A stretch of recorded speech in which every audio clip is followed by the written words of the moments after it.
That's the worst news.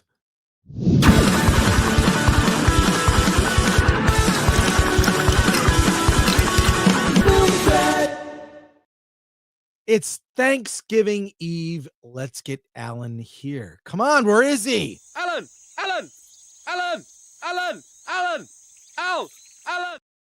Hey, yo. You finally made it. Okay. Yeah.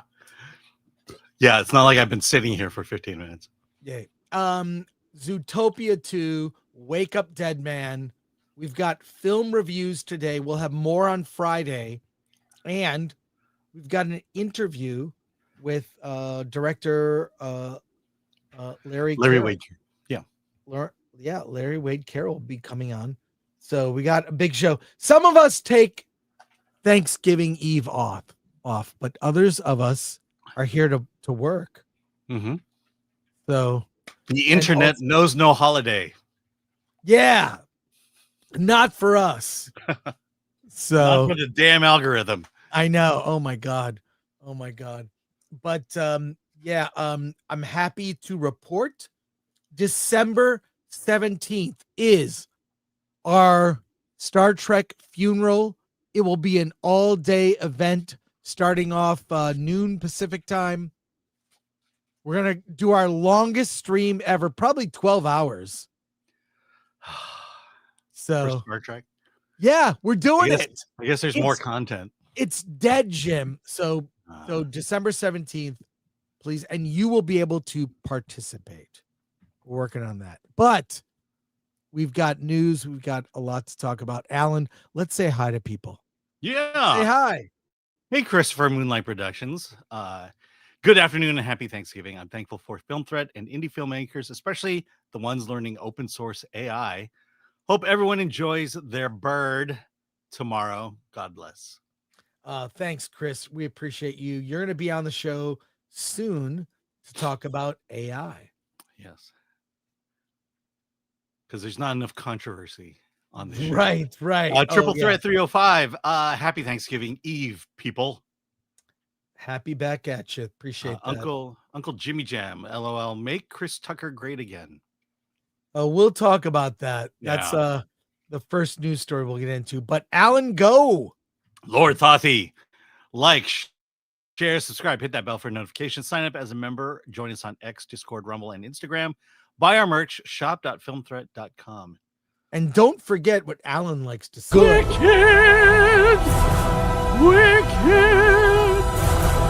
Good news. Okay. And also, we've got a sale on our Film Threat shop. Go to shop.filmthreat.com. 10% off store-wide with the code FTHOHO10. Check it out. You can get the shirt I'm wearing now that says award this. The Oscars can suck it. And we'll have Oscar news very soon. So there you go. Awesome. And thank you, Lord Thoth. When did you change your name to Lord Thothy? That's a mouthful. That's for sure. I'm going to leave it there. Okay. Alan, Rush Hour was kind of a fun series. Kind of. Tucker. Yeah, with Chris Tucker, Jackie Chan. It's very fun. Well, guess what? A sequel has been greenlit. But in even bigger news, who's involved with that sequel? That's right. The original director, Brett Ratner. Wow.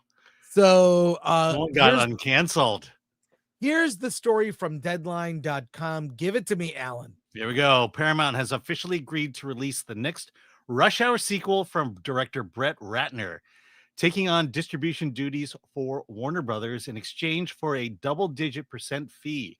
The move arrives at a politically and financially charged moment as David Ellison's Paramount is one of the active bidders attempting to acquire Warner Brothers Discovery alongside Netflix and Comcast. This collaboration marks a rare team-up between studios under Ellison's leadership. It comes after several other distributors passed on the project, including Warner Brothers' own New Line Cinemas, the studio that originally launched the Jackie Chan Chris Tucker franchise, which earned more than $150 million worldwide. Both Chan and Tucker are expected to return for Rush Hour 4. Duh. According to Semaphore, former President Donald Trump personally encouraged the Ellison family to revive the Rush Hour franchise, added an unusually political dimension to the film's development. His involvement reportedly played a part in pushing the project forward during its search for distributors. Paramount's decision to release Rush Hour 4 also reflects a broader industry hope that action comedy franchises can re-energize theatrical attendance. Sony's recent success with Bad Boys for Life and Bad Boys Ride or Die demonstrate that audiences are still eager for familiar, high-energy buddy comedies on the screen. Well, Amen. I don't know. We're running out of franchises to reboot. I really feel that's where we're at. Now you say that. Running out. What? It's like they announced Rush Hour, and now you decide to say that they're running out. I mean, don't make a Rush Hour 4. Come on. The bottom of the barrel has been so scraped so hard. We're going through the barrel at this point. That's what we're doing. I mean, look, I wouldn't actually be upset at this point if they said, you know what we're going to do? Krull 2. I want a Glaive popcorn bucket. But what do you think about this news, Alan? Rush Hour is not the bottom of the barrel. What are you talking about? Rush Hour is the greatest buddy cop movie. Okay. The number 4 greatest cop buddy movie of all time. What about 48 Hours? Yeah. Well, there's only 2 of those. Right. And you barely remember the second. The first one was great. First one was great. Second one, not so much. Yeah. Second Rush Hour was awesome. It's Third, funny okay. It's funny looking at movies from that era because you never thought that, like, hey, guess what? You know what? 30 years later, they're going to make a sequel to this. Why? Because Bad Boys did so well. Because Hollywood is out of ideas. Yeah. That's where we're at this point. So I don't know. I can't say I'm excited about this. The only aspect that is interesting is Brett Ratner. Yeah. Like him returning. I guess he's uncanceled from, I mean, look, surprise, a director was kind of an a-hole and maybe slept with actresses. I mean, it's a Tuesday in Hollywood. So make of that what you will. Yeah. Make of that what you will. Last thing he did. Yeah, what was it? Not much. But you know what's so funny? Quick Brett Ratner story. I interviewed him once, and somehow this quote that was in Olivia Munn's book mentions him, and and Brett Ratner brought it up to me. He goes, "Oh, you work at G4." I was doing a junket. I forget what movie. You work at G4. Used to work with Olivia Munn. And then he commented on what was in the book that was about him. And then that made the news. And the thing is, I was never mentioned in the story. It was just like, here's this quote. And then he came on Attack of the Show, and Kevin talked to him about that. It was a whole, you can look it up. We're not going to go. I remember all that. If you want to go down a rabbit hole, there's one for you. Hey, James Cameron. Okay. Brett Ratner's last was Hercules in 2014. Dwayne Johnson as Hercules. That's great. Quick on the facts, Alan. I appreciate it.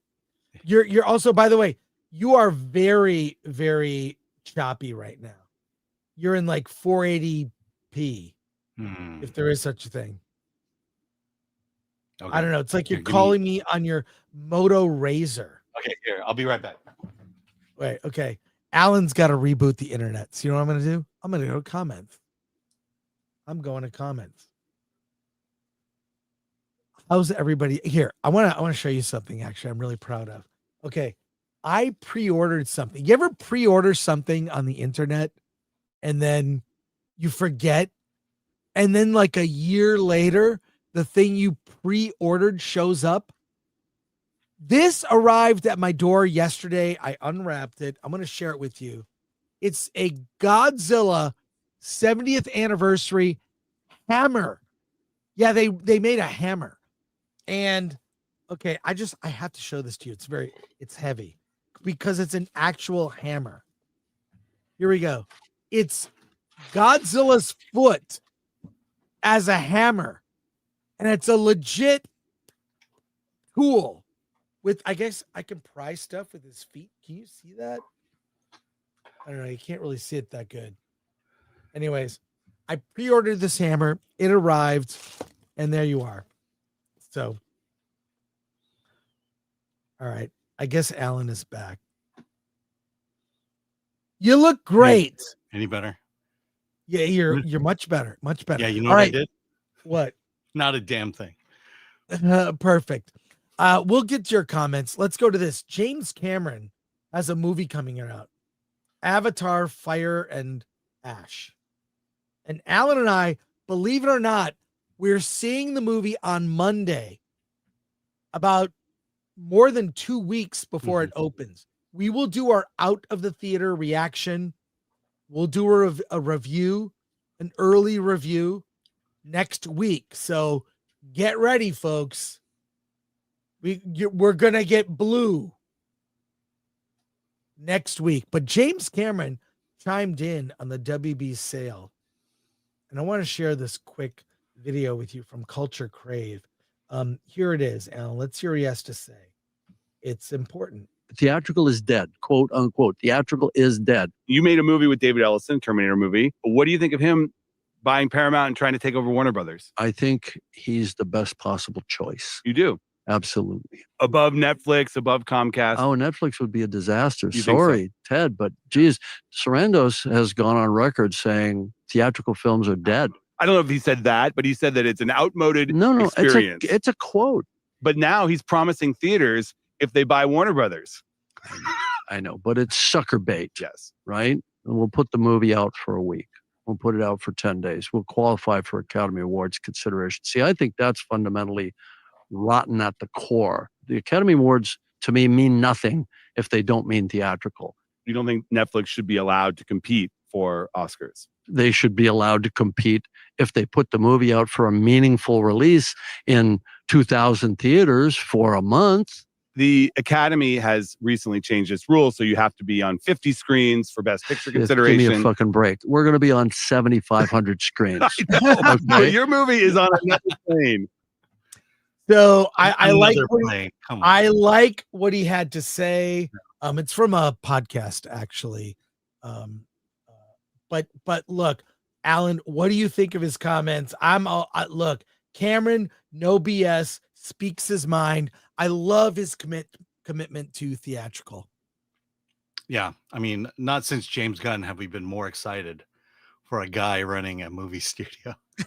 Oh no! Oh no! Oh yeah. Look. I mean, look. I'm just repeating everything I said about James Gunn. I mean, he hasn't done anything yet. He seems to be making the right decisions. So yeah, things look optimistic, and I'm sure his first film, fully under his control, will be great. James Gunn. Well, look. Movie theaters need an Avatar movie. They need a $1 billion guarantee. I, for one, have enjoyed I'm not an Avatar hater. The first movie is effectively Dune. And I know Avatar coming out when it first was released actually hurt Dune in development when it was at Paramount. So, I mean, it's evolved into its own thing. Yes, people say it has no cultural footprint. That's because it's normies. Normies don't buy action figures or comics or think too much about what they see. Normies go to movies and escape for 2-3 hours.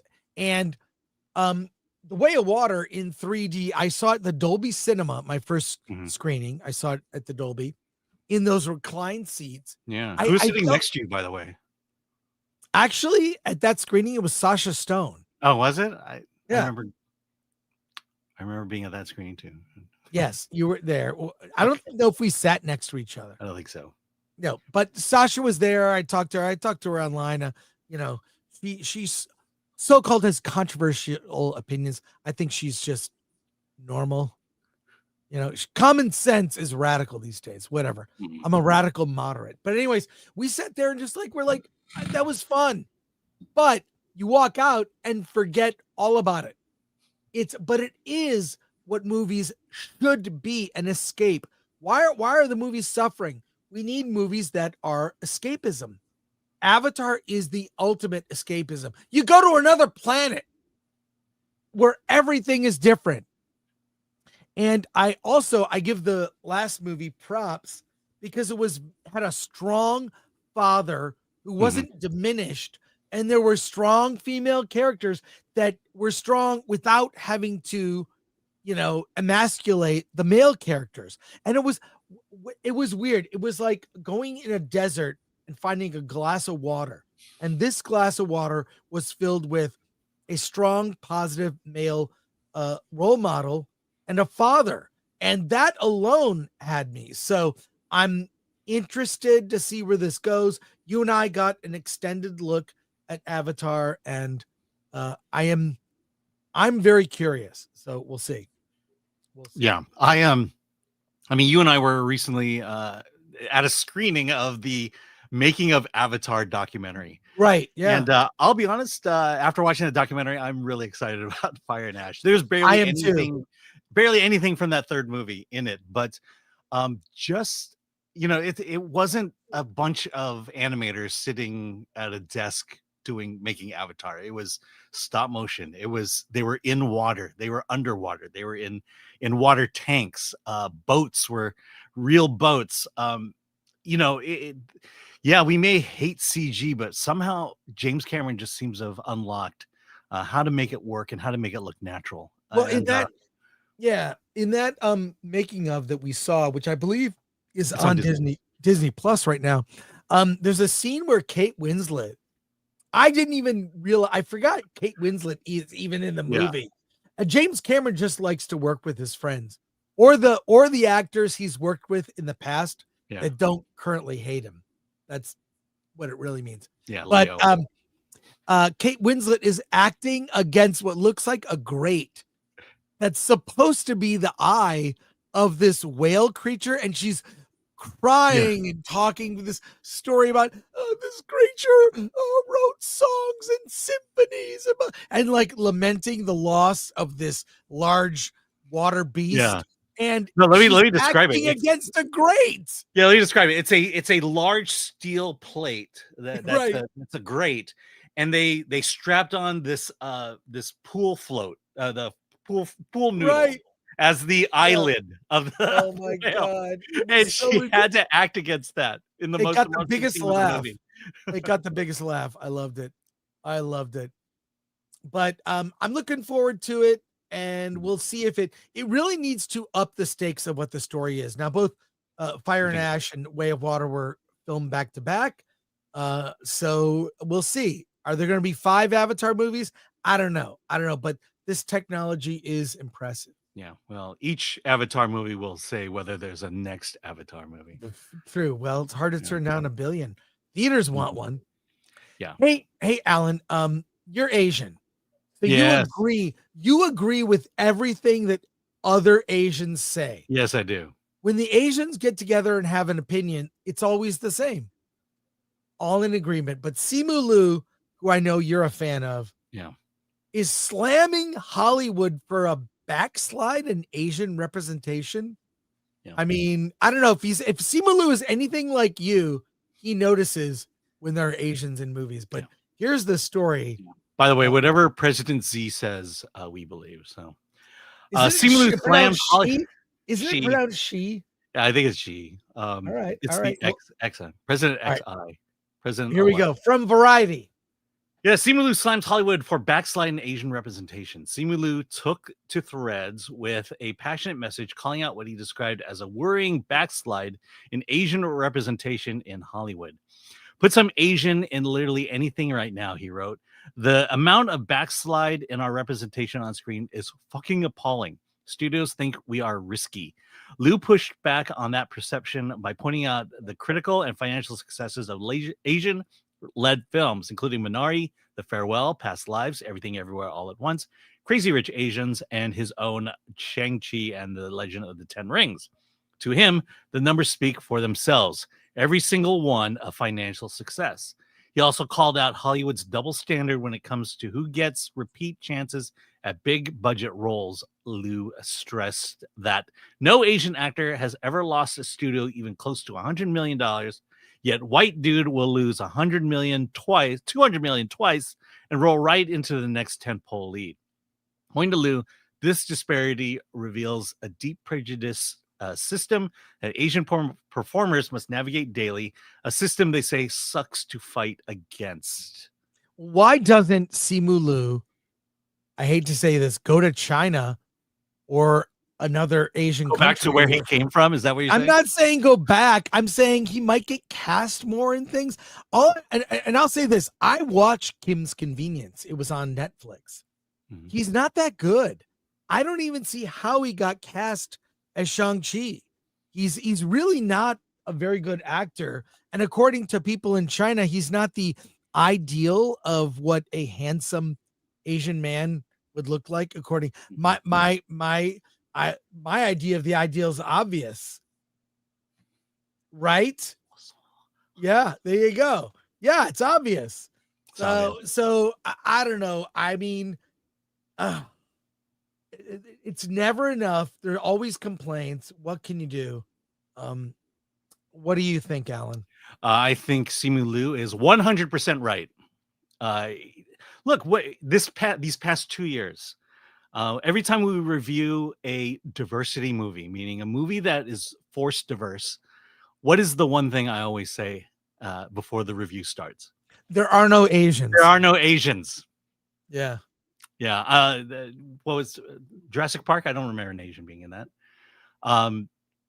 It's Ironheart.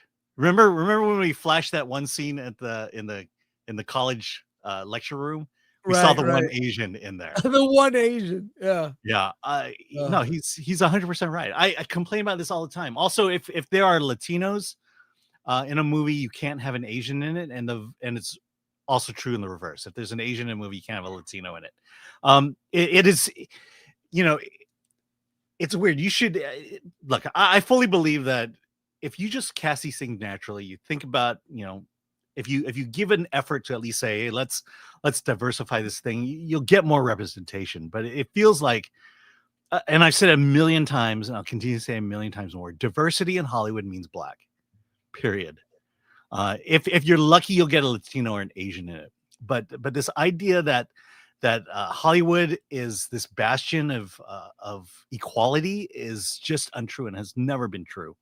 And I've had other Asians and other minorities tell me basically that we're in line, that once equality is fixed for between blacks and whites, then the rest of us, the floodgate will open. And I'm here to say that's naive thinking. So, but it is 100% true.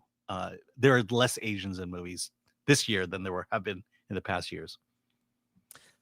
We've got a couple more news stories. We're going to review Zootopia 2. We might get to Wake Up Dead Man.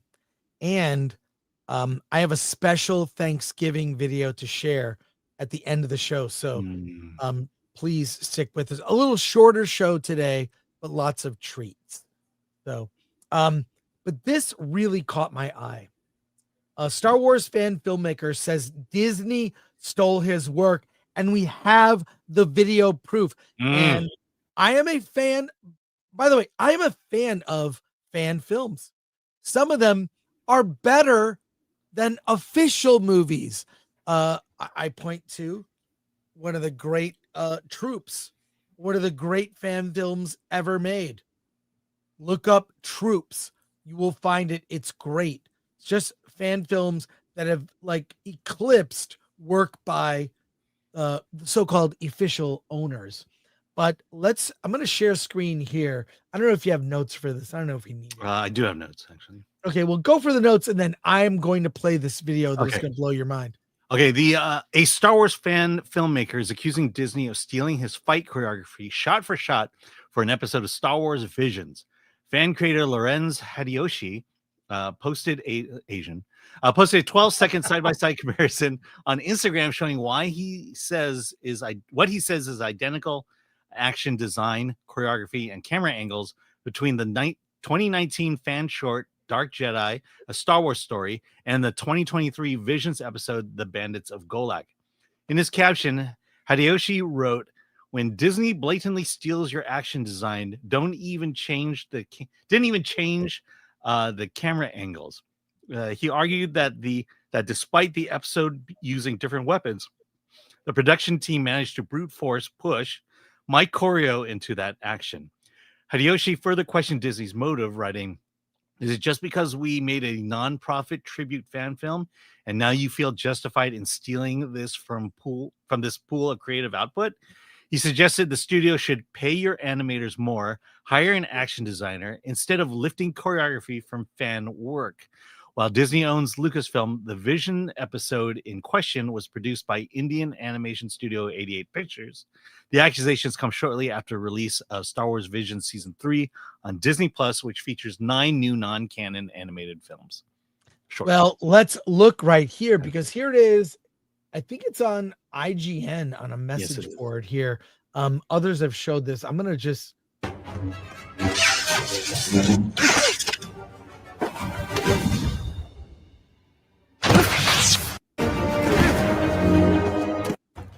Like, you see that? Let me back it up a bit here. Let's try it again. Watch this. Okay, so the very top of this is his, and the bottom is as it was in Visions. It's Star Wars Visions, season 2, episode 7 from 2023. Oh shoot! Sorry about that. It's yeah. No, it's actually, you know what's doing? I got to refresh the play. Sorry about this, folks. Here we go. Watch it one more time.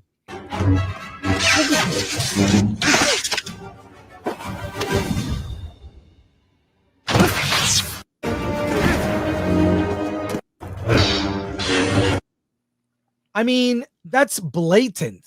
Yeah, but just because they're identical, does that mean they stole it? Yeah, it does. They're identical. Of course they stole it. I mean, look, Disney feels entitled. They'll not get they'll get away with this because we own it. We can do whatever we want. Let's go to comments because we have to move the show along. I'm so sorry.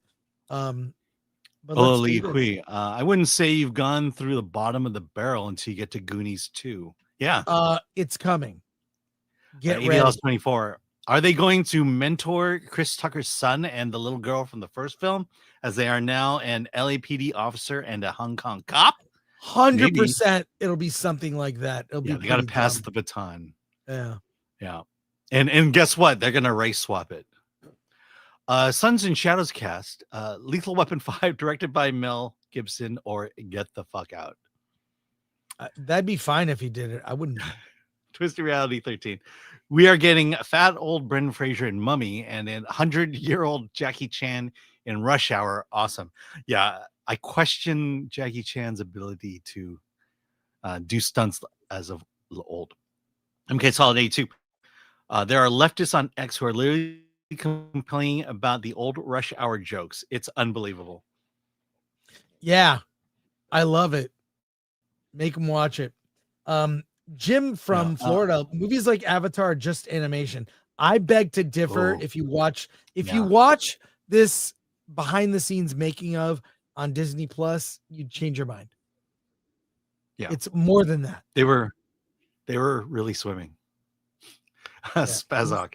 Alan, that's because they don't make movies like about mathematicians. Yes. Yeah, but they make them white and make them gay. West Reviews, Simu Liu should go to the toy aisle of any Ollie's store in America. He'd see all kinds of Shang-Chi representation. Lots of Wakanda representation there too. Yeah, that is legit. Yeah. Lots of anime. There's the Shang-Chi Funko Pop back there, by the way. Yeah. All right, it's time to review Zootopia 2. Good kids! Wicked. Good news. Okay. Alan, I know you're a Disney fan. Yes. Zootopia. Now, what did you think of the Zootopia 1? I really liked it. It was I did too. And the movie is actually kind of like, if you look back, it's about a politician in a way, basically encouraging different groups of animals to fight amongst each other. No connection to real life at all. Zootopia 2 is a different plot, but why don't you give me a quick broad strokes of the story, Alan? Okay. So not too long after the events of Zootopia 1, Hops and oh god, what is the fox's name? Sorry. Yeah, what's Nick. the fox's name? It's Nick. Nick and so they just solved the crime. They are now part of the police force. But they feel like they need to prove themselves because they're new and because they're a bunny and a fox compared to the other guys who are these big burly animals. And so there's a smuggling ring going on, and they sneak in using their skills to capture the smuggler, but at the same time they destroy half the city, and so they get demoted in a way. And and of course demotion's never enough, and so they decide that they actually uncovered a conspiracy in Zootopia. Look, if you look at that picture, there's no reptiles in Zootopia. Reptiles were exiled a long time ago. Well, why was that? Well, there we go. Our heroes are now set to figure out what happened. And is there a way to figure out why there are no reptiles? And is there a way to bring them back home to Zootopia? It involves the Lynx mob. It also involves the MacGuffin known as a patent. Right. You have to watch the movie to figure that one out. Yeah. Well, they have these walls that separate different types of animals that recreate different types of weather conditions that are best suited for those animals. Right. And someone invented that. It was the Lynx family, but did they really invent it? And there is, like, the first one had a really good twist where it's very similar to the first. And I'll say this right off the bat, not as good as the first movie, but I saw it in the afternoon, 2:00 in the afternoon. I walk in and the screening is, by the way, 2 p.m. packed, and it's mostly kids and families because it's a kids movie. And I cringe because, oh my God, they're just gonna be restless through the whole film. And through the trailers, kids were restless.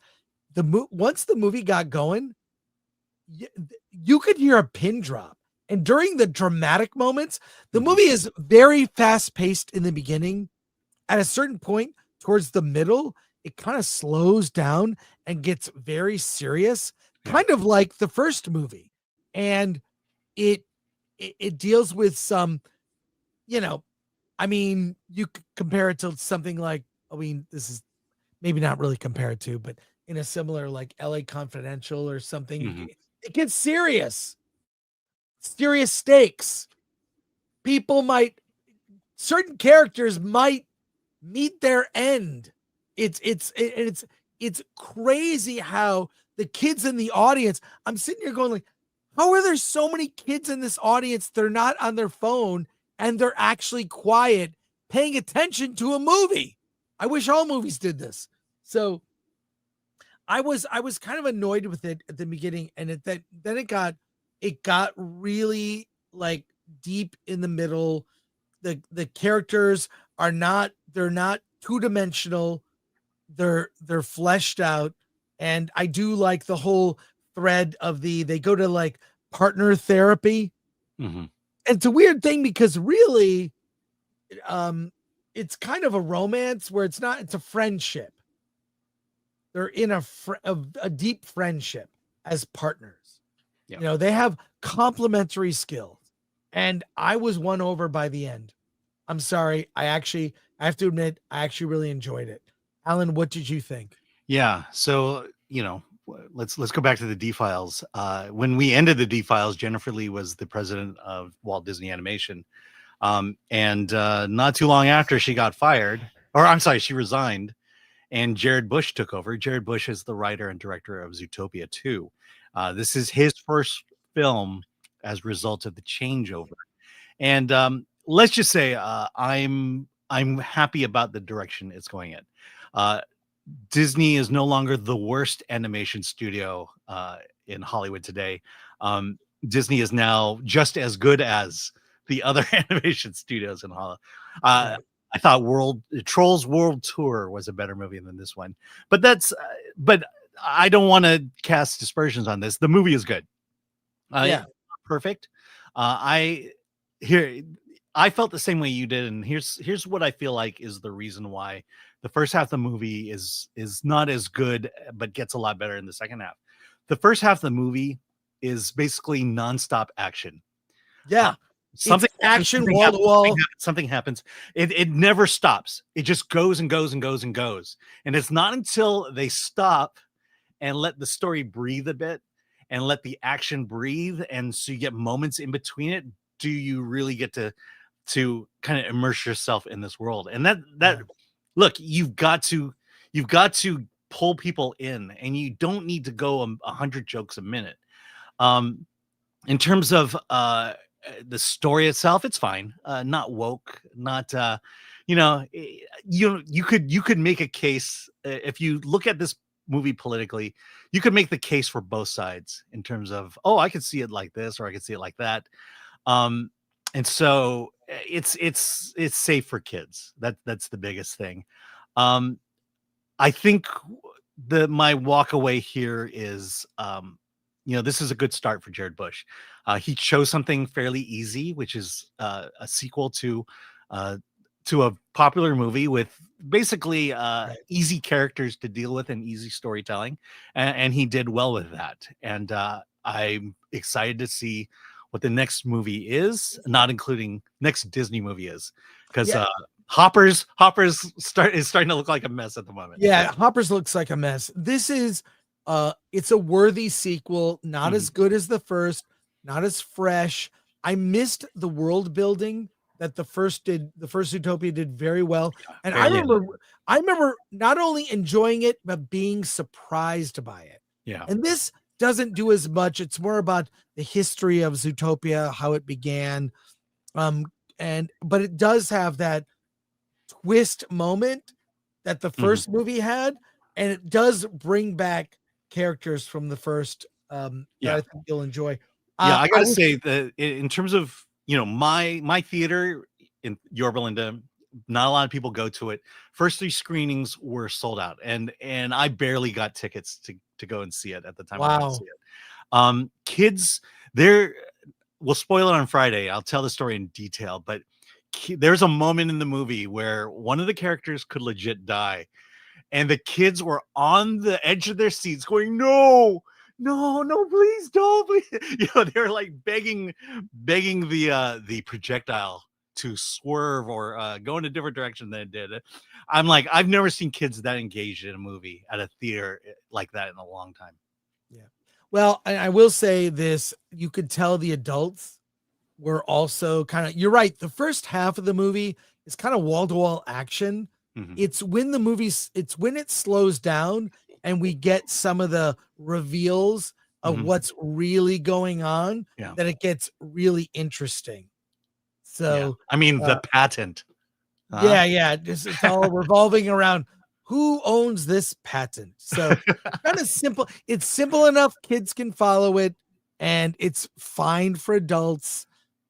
But I do like, there's nothing really kind of woke about it. If anything, you could say that this is kind of more common sense. Like the first one's kind of a little of what maybe one side of the political aisle likes to pit people that are different from each other against each other. And that's what the first Zootopia was about.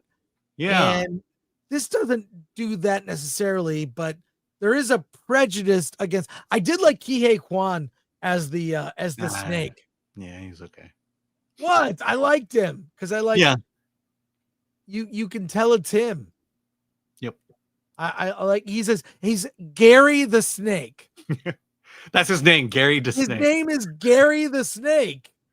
That's it. But So, look, Yeah, you'll like him. what percentage of the kids in your screening knows what a patent is? They figured it out. It's fine. Man, they're just chasing a piece of paper. It's fine. I did like Patrick Warburton too. He was Oh, good. yeah. I mean, there was really good voice talent in it Mhm. as well. So it was fun, and I recommend it. Yeah. Not as good as the first, but a worthy sequel and nothing to worry about. Oh, by the way, wrestling fans, Roman Reigns and CM Punk are zebras in this movie. Sweet. Yeah. We'll talk The more. Zebros. We will talk more on Friday about it. Let's go to comments. All right, Brock Samsonite, bet it's still better than Wish. Oh, everything is better. Miles above better than Wish. Lord Thothy, it wasn't packed with furries. This will be the #1 movie of the year for furries. Thank you, Lord Thothy. Andy likes Stuff Channel, or did all the kids and their parents think, why is a 50-year-old man watching this movie?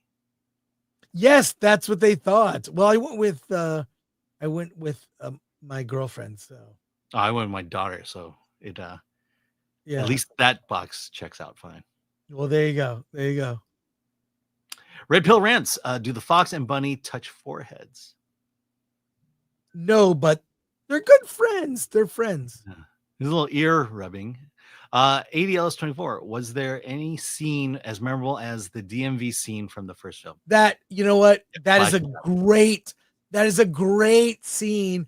And yeah, and that character Flash from that scene does return.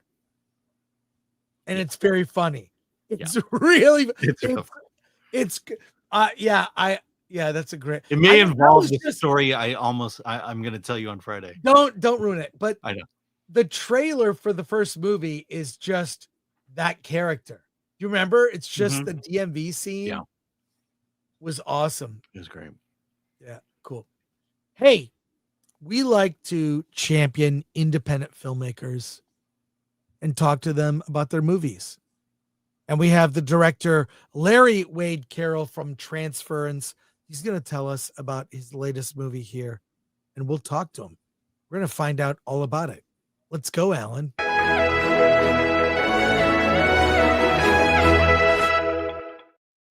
Hey, Larry. Good to see you, man. What's going on? Hey, that's all wrong. Zeph directed Transference. Yeah. My partner. What's that? Okay, so Zeph Daniel is the writer and director of Transference. So Yeah, he should be on. He should be on. Yeah, I was the supervising producer of the restoration. Oh man. Yeah, so Transference is basically it's the restored version of the 1999 Dementia. Am I correct? Yes. I'm sorry. Is Zeph not in there? He's not there. Okay. Okay, so we're live. So yeah, so Zeph's movie, Transference, he long story short, I found it in the garage when I was over at his place one time. He had these old films out there, and I said, let's watch them. And we watched them. I was like, Zeph, this is great, And he's like, no, they're garbage. I don't want to mess with them anymore. And anyway, long story short, I talked him into getting them fixed up. So we went and we scanned them, and we blew them up to 4K.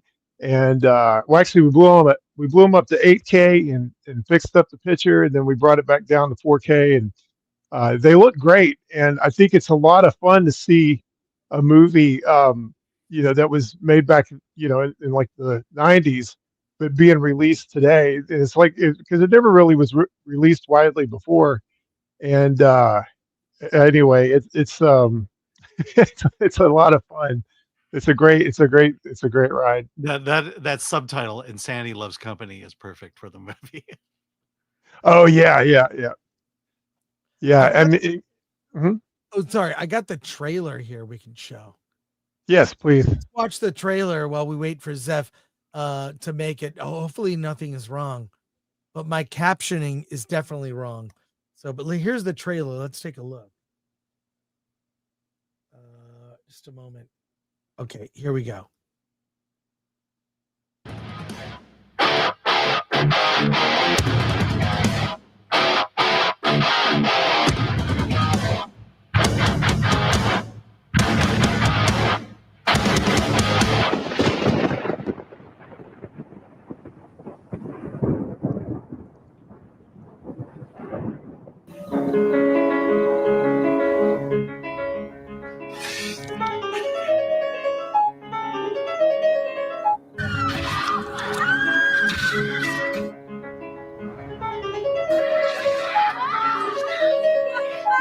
Are you finished nursing my nurse, Martine?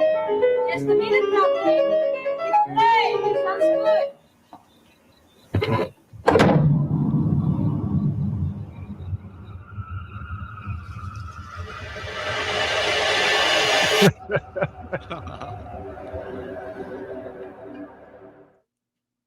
All right, there we go.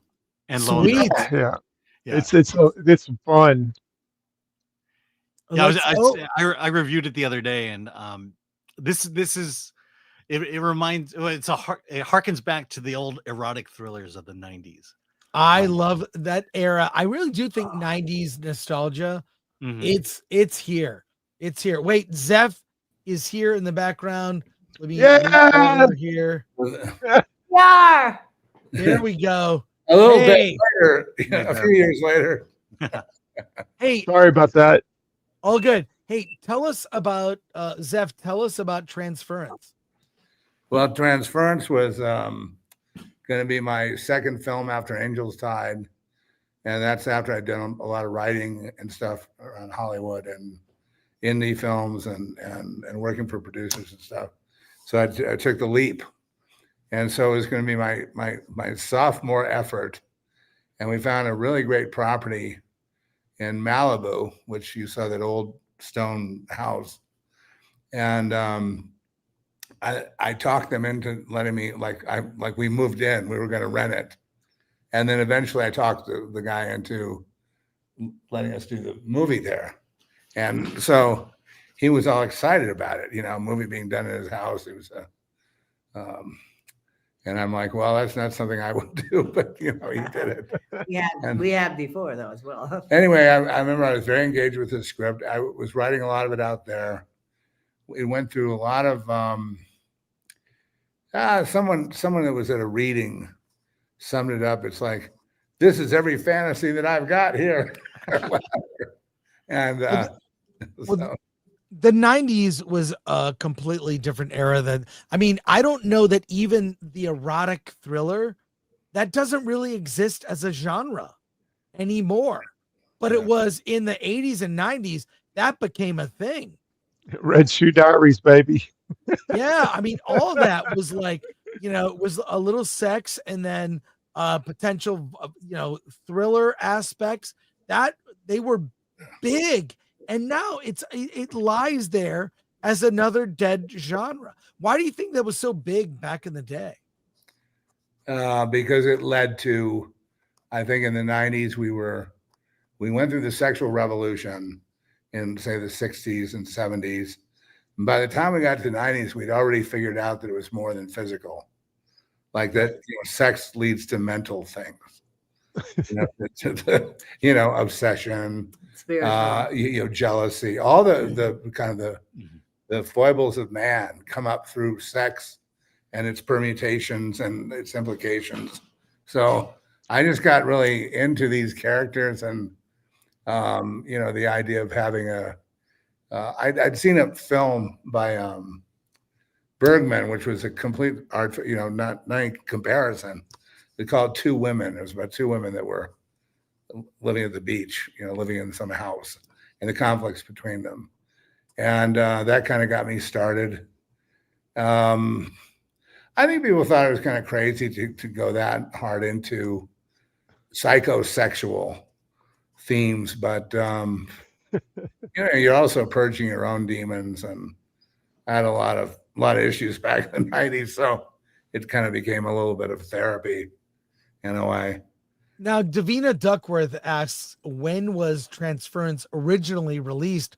But I would add to that, you can let us know, but like, why do people have like a kind of a longing for the past? These past genres really are making a comeback. You go to the theaters now and you'll see like, 3 movies are playing that are 40 years old.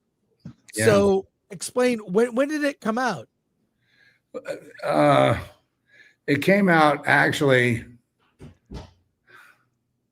99. It's listed as 99, but it seems that it was out before that. But I guess it finally got released in 99 by a friend of mine who was a distributor that I was having a divorce and running away from my ex-wife. So I had to, I just sort of like gave him the film. I said, if you can do anything with this, go ahead. Then I see it's all over the place and I can't find it. No, that's not the reason I did it. But it didn't really hit. So I don't think people really took the time to understand it. But anyway, I believe it was 1999. And then the last I saw was all the distributors are pretty much out of business. Or out of business that had. I think one important note though is that when Zeph gave it to those people who released it, they just kind of butchered the film up and like recut it for TNA. So one of the purposes of doing this is Zeph went back in all this time later with all this life and knowledge and wisdom and fixed his movie back the way he wanted it. Plus was able to improve it a little bit. I mean, we've added scenes. We were able to do quite a bit with the tools we have today. Yeah, Larry, and that awesome. was the other thing. I disowned it. I was so upset. And it was just, in fact, the guys I gave the film, I found that we had a 35 millimeter answer print in Trish's closet. And all scratched up. Is out in the garage. No, this one wasn't. This was in perfect shape. That's right. That's right. And we had these guys. There's only one company in all of America that actually does a 35 millimeter transfer. They're in Marietta, Georgia. And I'll just give them a plug. The post. Well, what is it? What do they call it? Cinepost. Okay, so they'll save you some trouble if you're looking for that. Yeah. We've got like 1,200 people watching live and questions. And sorry, Larry, we had you on recently for a film you directed, so I got confused.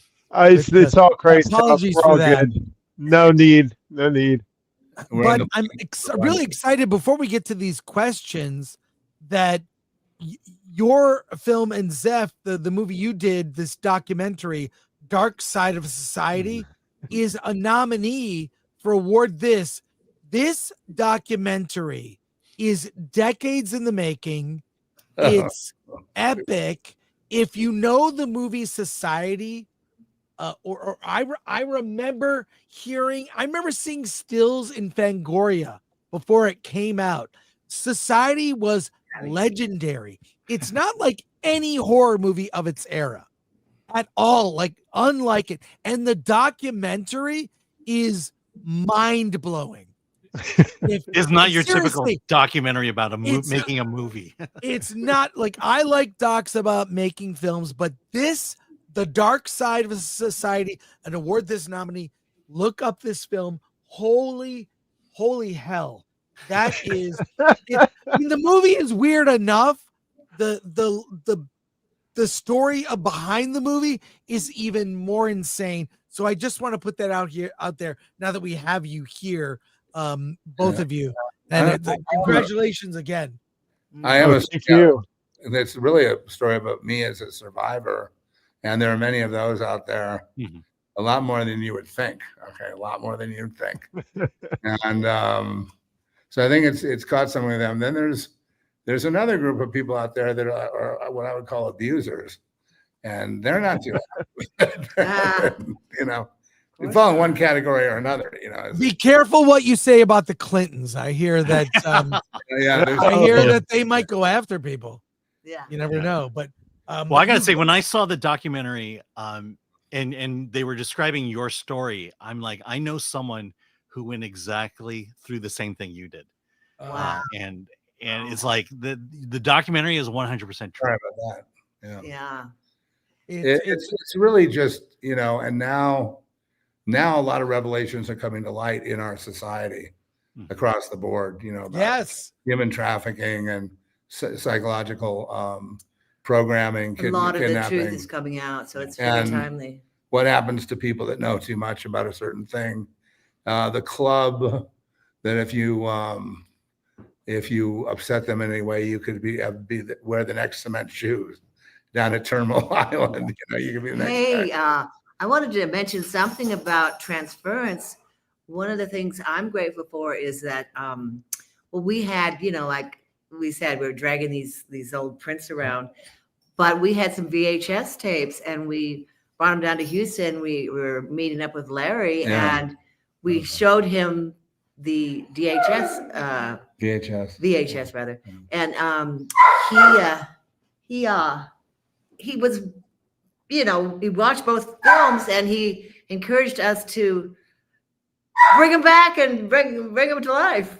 So that was a real encouragement. Larry was a big part of that. And we wouldn't have even thought of it. Without Larry's influence and his honesty, really, we wouldn't have thought about it again. But then as I started getting into it, I realized, very few people get a chance to go back in life and fix something, and then happen to have that timing on the fix to be exactly at the right time you fix it. Like the Transference back in those days, people didn't really get. Today, everybody is clamoring around it. Like this film festival we just came back from, they were taking us to the side, talking to us about all these, the film and how complex it was and the relationships and going on and on about it. I'm saying, really? Nobody ever said this is an old film that you restored in either that or Angel Tide. In both cases, they watch it. Now, I don't have any other things in our closet. That's it for me. But it was, we got a lot of questions from our audience, so I want to go to those right now. But Davina Duckworth says, wasn't the old title Dementia? It was Dementia, 1999, I think. Wow. Christopher Moonlight Productions says, I think this looks great. There's real craft in the trailer. Love the lighting and camera work that's missing in a lot of indie movies. Yes. How did you approach the look? Okay, well, see, back then we were saturated with the look. That's what film. So you put the dolly tracks here and the lights go over there, and there was a tradition, and we had a really great cinematographer in Dave Truly, and is a real artist, and we all had this. I guess in all the films I work on, everybody loves Kubrick, like Kubrick lighting and Kubrick this and that, and we're always talking about those things. And he was a real fanatic that way, and so he was very particular about getting the right shots. We had really good lighting, really good grips, really good, but the grips had to put down the tracks for this big Panavision camera and push it around the back of the car. So one's getting out of the car, you stage it. So as she's getting out of the car, then the camera comes back around the back of the car to catch her in a medium or a close up. And all that had to be worked out. It's not just grab the camera and do it. See, everything became video. We had some interesting conditions too during the filming where we had the wildfires raging around us. Oh yeah. And they cut the electricity, right, which they do, normally during fires. Unless they want to burn the place down. Unless they want to burn the place down. But but we had the generator. So we kept shooting. We were shooting around the stormy night where a lot of crazy stuff happens. So we got a lot of production value from that storm. Yeah. Because while we're filming inside, it's raging outside and the trees are blowing. With real wind and real it was something. It was really something. The ocean is right there. So we had a lot of sound. It's very beautiful during Santa Ana winds, Santa Ana winds. And you're at the beach, the ocean's really blue and water blows back. So we just kind of lucked out because it was raining before we started shooting. and then it just went into that Santa Ana condition. But Alan, do you recognize Trish there from the movie? where? Yeah, I mean, are you talking about? She was in Angel's Tide, wasn't she? Or Yes, he's also a Transference. That's Diane there. yeah, that was a little- I got caveat Ty says, I think all of the I think of all the creative ventures that fade into near oblivion. How great for a project to gain a new life. yeah. And Davina Duckworth says, was it hard to retrieve Yeah. the original materials? Okay, yes. Well, we had to be creative. Now, today's tools, though, allow you to be fairly creative. So in the soundtrack, we had that optical track, that was wedded to the answer print. And the answer print was exactly my cut. So, we were happy with that. But we had to get the dialogue and clean the dialogue. And, we had to make separate lanes, separate channels for everything.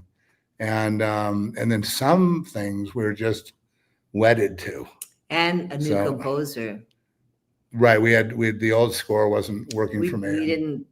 We never did like it. And so Right. it's It gone. was just like almost like trying to force a Disney score on a After school special. take a word from Alan on a sloppy thriller. Disney score on it, Yeah. And Sorry, Brock Samsonite says, can you speak more about what the relationship between the director and producer is on a project like this as it relates to how you collaborate on a script change, etc.? But Larry, you're the producer that came in later. Right? Yeah. I mean, for me, I mean, we have Crazed House, we have our company, we've been building these over these last few years, and Zeph has supported me so much, starting out with Girl Next and stuff. And I just wanted a chance to pay it back, man.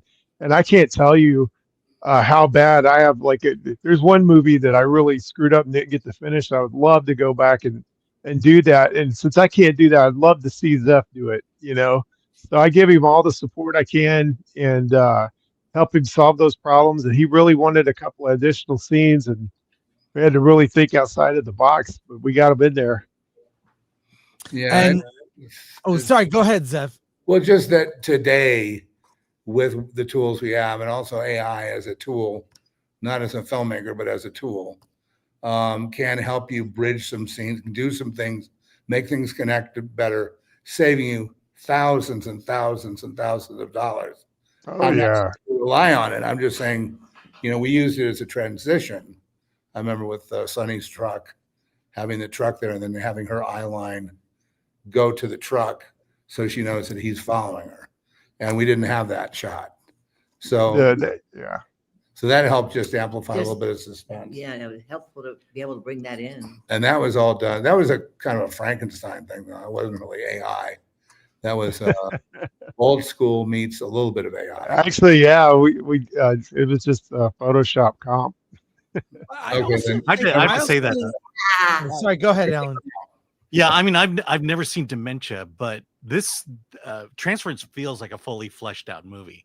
Like Yeah, It is. just hearing this, I can't think of any plot holes or any unnatural transitions from one scene to another or from one plot point to another. Very well done. Fantastic.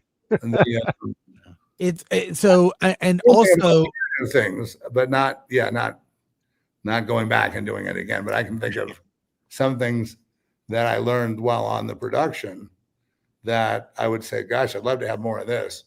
I'd love to have more of that. And when you're in an indie situation like we're in, it's just impossible. You just can't, you know what I mean? You got to make that work, what you're doing. you can go to the website crazedhouse.com and look up Transference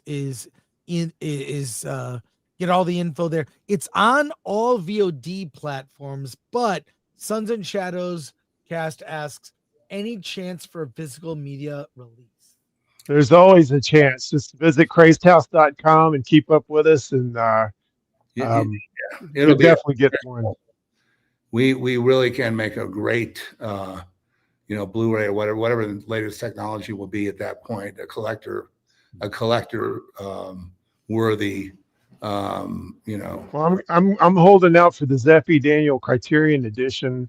Starts Society all the way through, Angel's Tide, throw the doc in there. Yeah, for sure. And so, congratulations, you guys. Happy Thanksgiving. You Thank too. you. We'll have you back at some point. And then also, am I going to see you in January? Yes, Planning Are you on. coming out? All right. Yeah. Awesome. we're already making arrangements. Okay, Saturday, January 31st, next year in Santa Ana at the Frida Cinema. Right. You know the Frida. Yep. We'll see you there. We stay in Costa. Fantastic, Costa guys. Mesa. Thank you so much. Awesome. Thank you. Take care, Larry, Zeph. Take care. Happy Have a- Thanksgiving, guys. Happy Thanksgiving. See you Happy later. Thanksgiving, Bye now. Thank you, guys.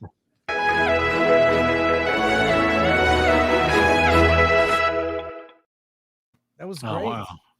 That was great. Ah, That man. that dark side of society. If you're a film fan, I'm telling you. And I haven't Yeah. seen Transference, Alan, so it's kind of shooting in the dark, but you saw it. Yeah, I saw it. I look, that and Angel's Tide are Zeph E. Daniel is a man of the 90s, and his Yes. movies, it's like I was like in a time machine going back to the 90s of just how great these erotic thrillers that people told me are bad and sinful, and I was like, oh, this is great. And They and are then Dark Side great. of Society, like I said, I was watching the chat and a lot of the conspiracy theory talk, and all I can tell you is I know someone who's gone through it, and to me, it's not a conspiracy. Well, exactly. I really want people to see that movie and all these. Go to crazedhouse.com. That's the point of part of why we exist.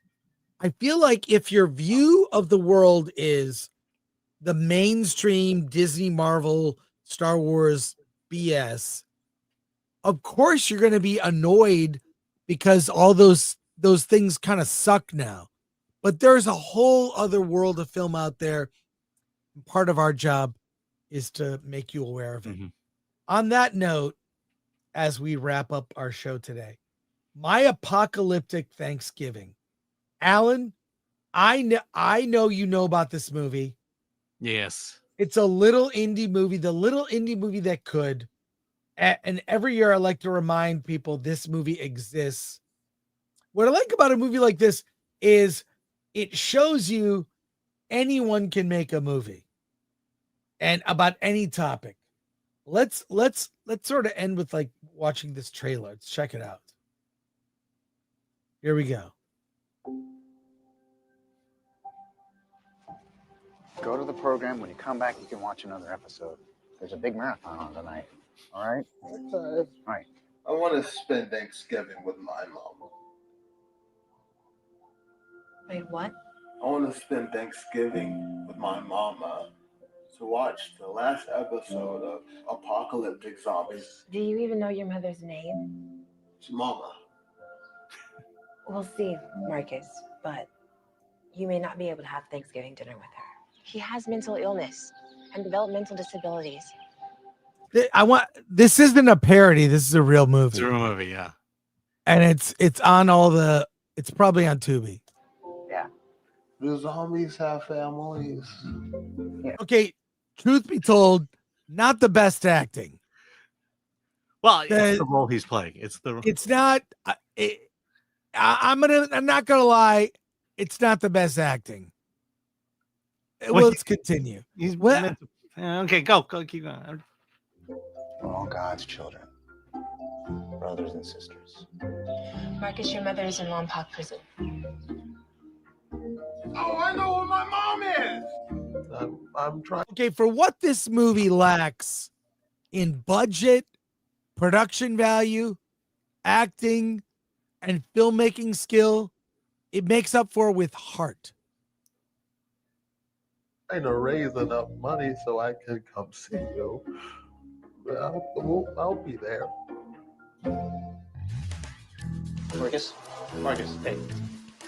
What I said earlier about, you watch this trailer and go, anyone can make a movie. That's why this is so inspiring.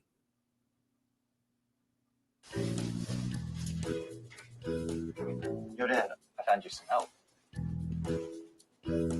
Are you serious? Marcus, Hey, I'm Marcus. I'm a new worker. can you clean dumpsters? Is this enough? Marcus, why are you in a group home? 'Cause I ain't got nobody. Tell you what, why don't you join our family? You can make enough money to see your mom all the time. Thanks, buddy.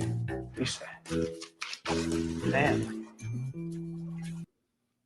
I'm just saying the trailer needed to get to this part faster. I would agree.